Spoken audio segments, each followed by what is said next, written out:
இசைப்பியல் AR Rahman அவருடைய பயோகிராஃபியும் அவர் எப்படி இந்த இண்டஸ்ட்ரிக்கு வந்தார் அப்படிங்கிறதையும் அவரை பற்றி தெரியாத சில சுவாரஸ்யமான தகவல்களை இப்போ இன்னும் பார்க்கலாம். ஏஆர் ரஹ்மான் அவருடைய இயற்பெயர் அருணாச்சலம் திலீப் குமார், உடைய அப்பா பெயர் சேகர், அம்மா பெயர் கஸ்தூரி. ஏஆர் ரஹ்மான் அவருடைய குடும்பமே இசை குடும்பம் தான். ஏஆர் ரஹ்மான் அவருடைய அப்பா சேகர் மலையாள திரைப்படங்களுக்கு இசையமைச்சுக்கிட்டு இருந்தார். ஏஆர் ரஹ்மான் அவர்கள் சென்னையில் இருக்க பத்துமேச சாஸ்திரி ஸ்கூலில் தான் தன்னுடைய ஸ்கூல் ஸ்டடீஸை படித்தார். ஏஆர் ரஹ்மான் அவர்கள் சின்ன வயசாக இருக்கும்போதே உங்களுடைய அப்பா இறந்துட்டார். அதன் பிறகு குடும்பத்தில் வருமானம் இல்லாத நிலையில் தன் தந்தையின் இசைக்கருவிகளை வாடகைக்கு விட்டு அந்த வருமானத்தில் கஷ்டத்தோடு பியானோ, ஹார்மோனியம், கிதார் வாசிக்க கற்றுக்கிட்டாரு. தன்ராஜ் மாஸ்டரும் முறைப்படி இசை கற்றுக்கிட்டாரு. தனக்கு 11 வயசாக இருக்கும்போது இளையராஜா இசைக்குழுவில் கீபோர்டு வாசிக்க சேர்ந்தார். பின்னர் எம்எஸ் விஸ்வநாதன், ரமேஷ் நாயுடு, ஜாகிர் ஹுசேன், குன்னங்குடி வைத்தியநாதன் என பல இசை அமைப்பாளர்களும் பணியாற்றினார். 1985ஆம் ஆண்டு இசையுலக பயணத்தை ஆரம்பித்தார். ட்ரினிட்டி காலேஜ் ஆஃப் மியூசிக்கல் கல்லூரியில் கிளாசிக்கல் மியூசிக்கில் பட்டம் பெற்றிருக்காரு. 1992இல் தனது வீட்டிலேயே மியூசிக் ரெக்கார்டிங் தியேட்டரை அமைச்சார். அதே ஆண்டு மணிரத்னம் இயக்கத்தில் வெளியான ரோஜா திரைப்படத்தின் மூலமாக தமிழ் சினிமாவுக்கு இசையமைப்பாளராக அறிமுகமானார். அந்த திரைப்படத்தின் பாடல்கள் அனைத்தும் சூப்பர் ஹிட் ஆனன. இவருக்கு முதல் தேசிய விருது வாங்கி தந்தது இந்த திரைப்படம் தான். அதன் பிறகு 1997இல் மின்சார கண்ணாவும், 2002இல் லகான் இந்தி படமும், 2003இல் கன்னத்தில் மூத்த முட்டாள் படம் இவருக்கு தேசிய விருதுகளை வாங்கி கொடுத்தது.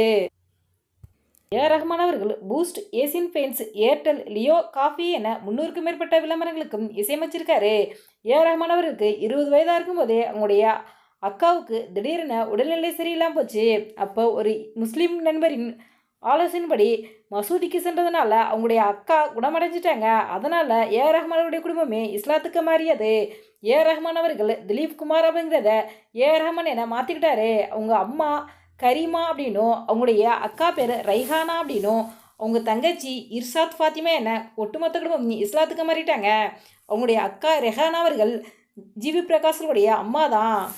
ஏஆர் ரஹ்மான் அவர்கள் இந்தி, தமிழ், ஆங்கிலம் என பல மொழி திரைப்படங்களுக்கு இசையமைச்சிருக்காரு. இவர் இசையமைப்பாளர், பாடகர், பாடலாசிரியர் என பன்முகத்தன்மையை கொண்டவர் தான். ஏஆர் ரஹ்மான் அவர்கள் பல விருதுகளை வாங்கியிருக்காரு. குறிப்பாக சொல்லணும்னா ஆஸ்கார் விருது, கோல்டன் குளோப் விருது, பாப்டா விருது, தேசிய திரைப்பட விருது என பல புகழ்பெற்ற விருதுகளை வாங்கியிருக்காரு. ஹாலிவுட் திரைப்படமான ஸ்லம் டாக் மில்லியன் என்ற ஆங்கில திரைப்படத்திற்கு இசையமைச்சதற்காக ஆஸ்கார் விருதை பெற்றார். திரைப்பட இசைக்காக இவர் 2008ஆம் ஆண்டு கோல்டன் குளோப் விருதும் பாப்டா விருதும் இவருக்கு கிடைச்சிது. இந்தியாவிலேயே பாப்டா விருது வாங்கிய முதல் நபர் நம்ம ஏஆர் ரஹ்மான் அவர்கள் தான். 2009ஆம் ஆண்டு ஆஸ்கார் விருது வாங்கும்போது மேடையிலேயே எல்லா புகழும் இறைவனுக்கே என ஏஆர் ரஹ்மான் அவர்கள் சொன்னது தமிழ் பேசக்கூடிய மக்கள் அனைவருக்கும் உச்சி முகர்ந்து ஏஆர் ரஹ்மான் அவர்களை பார்த்தார்கள். இந்தியாவிலேயே மிக உயரிய விருதான பத்மபூஷன் விருதும் இவருக்கு வழங்கப்பட்டது. இந்திரா காந்தி தேசிய ஒருமைப்பாட்டு விருதும், பத்மஸ்ரீ விருதும், ஆஸ்கார் விருதும், தமிழக திரைப்பட விருது, மலேசியா விருது, டென்ஃபோர்ஸ் பல்கலைக்கழகத்தால் கிராம்ப்டர் குளோபர் அப்படிங்கிற விருதும், கிராமிய விருது என பல விருதுகள் ஏஆர் ரஹ்மான் அவர்கள் வாங்கியிருக்காரு. தன் இசையால் இந்திய மக்கள் மட்டுமில்லாமல் ஒட்டுமொத்த உலகத்தையுமே கட்டி போட்டவர் தான். இவருக்கண்டு தனிப்பட்ட ரசிகர் பட்டாளர் இருக்காங்க அப்படின்னு சொல்கிறேன். இவருடைய இசைக்கு மயங்காத ரசிகர்களே இல்லை அப்படின்னு சொல்லலாம். ஏஆர் ரஹ்மான் அவர்கள் 1995ஆம் ஆண்டு நடிகர் ரஹ்மான் அவருடைய ஒய்ஃபு மெஹர் நிஷாவுடைய அக்காவான ஷாயிராவை திருமணம் பண்ணிக்கிட்டாரு. இவருக்கு கத்தீஜா, ரஹீமா, அமீன் என்று 3 குழந்தைகள் இருக்காங்க. திரைத்துறையில் எந்த கட்ட வழக்கம் இல்லாத, எந்த ஒரு கிசுகிசும் சிக்காத நபர் என்றால் அது நம்ம ஏஆர் ரஹ்மான் அவர்கள் தான். ஏஆர் ரஹ்மான் அவர்கள் தன்னுடைய மனைவி சாயிரா அவர்களை விவாகரத்து செஞ்சிருக்கதா இப்போது அவர் ரசிகர்கள் மத்தியில் பெரிய அதிர்ச்சி ஏற்படுத்தியிருக்குது. இந்த வீடியோ பற்றிய உங்களுடைய கருத்துக்களை எங்கள் கமெண்ட்ஸில் கமெண்ட் பண்ணுங்க. இது போன்ற இன்னும் நிறைய தகவல்களை உடனுக்குடன் தெரிந்து கொள்ள எங்கள் ரெடாபிள் 2.0 சப்ஸ்கிரைப் பண்ணுங்கள்.